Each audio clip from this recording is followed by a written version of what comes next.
Thumbnail thumbnail thumbnail একটা ভিডিওর জন্য থাম্বনেইল কতটা গুরুত্বপূর্ণ এটাই কিন্তু আমরা অনেকে জানি না। আপনার ভিডিওটাতে যদি অনেক দম থাকে এবং আপনার থাম্বনেইলটা যদি একেবারে নরমাল হয় তাহলে কিন্তু আপনার অডিয়েন্সরা আপনার ভিডিওতে কোনো সময়ই ক্লিক করবে না। তাহলে বেসিক লেভেলের থাম্বনেইল কিভাবে এডিটিং করতে হয় সেটাই দেখাবো আজকের এই ভিডিওতে। থাম্বনেইল এডিটিং করার জন্য তিনটা জিনিস অবশ্যই মাথায় রাখবেন।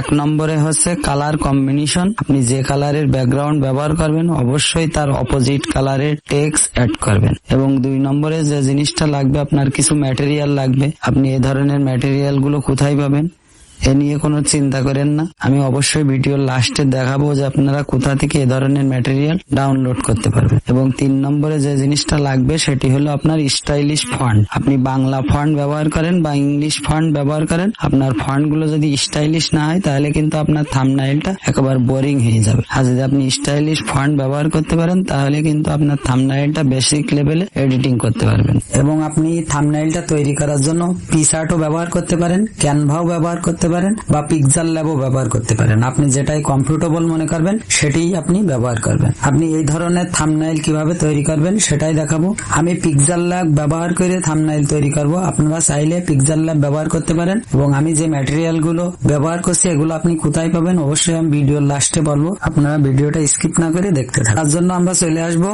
পিক্সেল ল্যাবে। পিক্সেল ল্যাবে আসার পরে আমরা এখানে সর্বপ্রথম থাম্বনেইলের রেশিওটা সিলেক্ট করবো। তার জন্য 3 ডটে হাত দেবো, ইমেজ সাইজ, কাস্টমের উপরে হাত দেবো, দিয়ে যে ইউটিউব থাম্বনেইল ওকে করে দেবো। আমাদের থাম্বনেইলের সাইজটা সিলেক্ট হয়ে গেছে। আমরা এই যে নিউ টেক্সট লেখা আছে আমরা এই লেখাটা এখান থেকে ডিলিট করে দেবো। আমরা নিউ টেক্সট লেখাটা ডিলিট করে দিলাম। দিলে আমরা সর্বপ্রথম এখানে একটা ব্যাকগ্রাউন্ড অ্যাড করব। তার জন্য এই দেখছেন ইম্পোর্টের উপরে হাত দেবো। ইম্পোর্টের উপরে হাত দিয়ে আপনার গ্যালারিতে নিয়ে আসবে। আমরা এই কালারটা ব্যাকগ্রাউন্ডে ব্যবহার করব। আমরা এটা টেনে ফুল স্ক্রিন করে দেবো। এটা টেনে ফুল স্ক্রিন করে দেওয়ার পরে আমরা অপাসিটিটা একটু কমাই দেবো। তার জন্য এইভাবে একটু উপরে উঠাবো। এই দেখছেন অপাসিটিটা একটু হালকা করে এভাবে কমাই দেবেন। দিয়ে এই যে উপরে রাখছেন টিক দিয়ে দেবেন। আমাদের ব্যাকগ্রাউন্ডটা কিন্তু এখানে সেট হয়ে গেল। আমরা ব্যাকগ্রাউন্ডটা এখান থেকে লক করে দেবো। এরপরে আমরা এখানে আরেকটা পিএনজি অ্যাড করব। তার জন্য এই যে ইম্পোর্ট, আমরা আবার ইম্পোর্টের উপরে হাত দেবো। দিয়ে আমরা এই পিএনজিটা অ্যাড করবো। আমরা এই পিএনজিটাও টেনে এইভাবে ফুল স্ক্রিন করে দেবো। আমরা এটাও এখান থেকে লক করে দেবো। আমাদের এটাও লক করা হয়ে গেল। আমরা এখানে আরেকটা পিএনজি অ্যাড করব। তার জন্য আবার ইম্পোর্টের উপরে হাত দেবো। দিয়ে আমরা এই পিএনজিটা এখানে অ্যাড করব। করে আমরা এখানে আরো কিছু পিএনজি অ্যাড করব। এবং এই সমস্ত পিএনজি কোথায় পাবেন এগুলো অবশ্যই আমি ভিডিওর লাস্টে অবশ্যই বলবো। আবার আমরা ইম্পোর্টের উপরে হাত দেবো।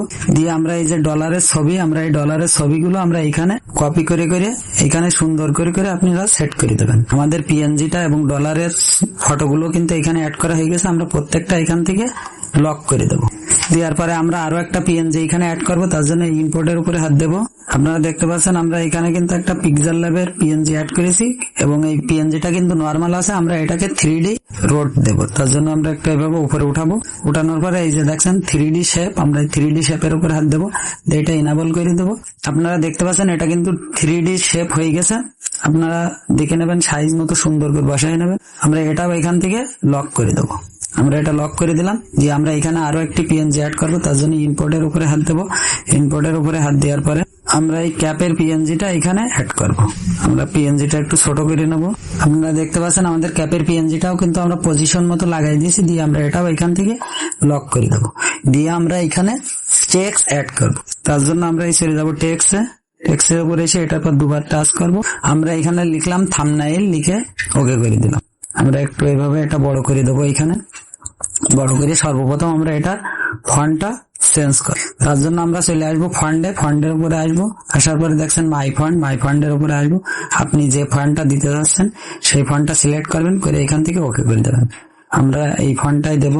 লেখাটার কালার চেঞ্জ করবো। তার জন্য একটু এভাবে উপরে উঠাবো। এই যে দেখছেন কালারের উপরে হাত দেবো।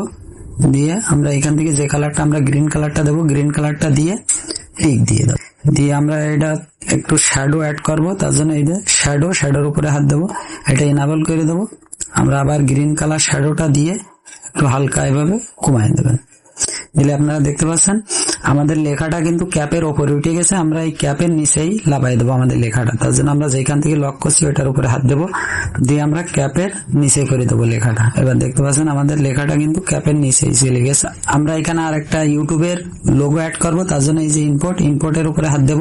আপনার ইউটিউবের লোগোটা নিয়ে আসবেন, এনে এটা এভাবে ছোট করবেন। এটা এভাবে ছোট করার পরে আপনারা আবার চলে যাবেন 3D শ্যাপে চলে আসবেন, এটা ইনাবল করে দেবেন, একটু এভাবে উপরে উঠাবেন। এই যে রোটেশন এটা আপনি 50 করে দিতে পারেন, দিয়ে একটু উপরে উঠাবেন, এই 10টা একটু এভাবে কমাই দেবেন, দিয়ে আমরা এটাই একটু শ্যাডো অ্যাড করবো। তাহলে আমরা এটা টিক দিয়ে দেবো, দিয়ে এই যে দেখছেন শ্যাডোটা এনাবল করে আপনি যে কালারের শ্যাডো দিতে চাচ্ছেন আমরা এই কালারের শ্যাডোটা দেবো, দিয়ে আমরা এটা টিক দিয়ে দেবো, দিয়ে আমরা এটাও লক করে দেবো।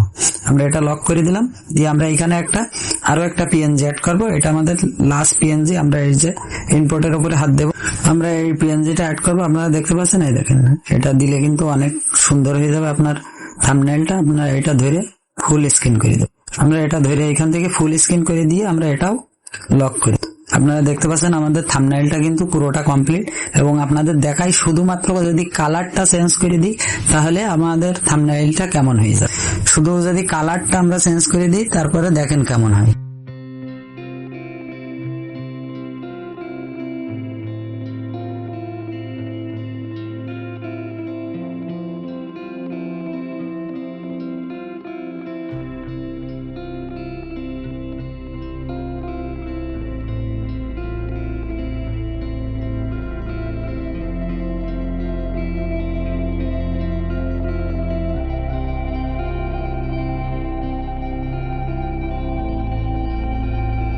এবং যদি ফন্টটা চেঞ্জ করি, আপনাদের যদি ফন্টটা চেঞ্জ করে দেখাই তারপরেও আপনারা দেখতে পারবেন যে ফন্টটা চেঞ্জ করলেও কেমন হয়। আপনাদের ফন্টটা চেঞ্জ করে দিলাম, আরো আপনারা দেখতে পাচ্ছেন এরকম যদি শুধু ফন্টটাও চেঞ্জ করি তা কেমন দেখায় আপনারা দেখেন।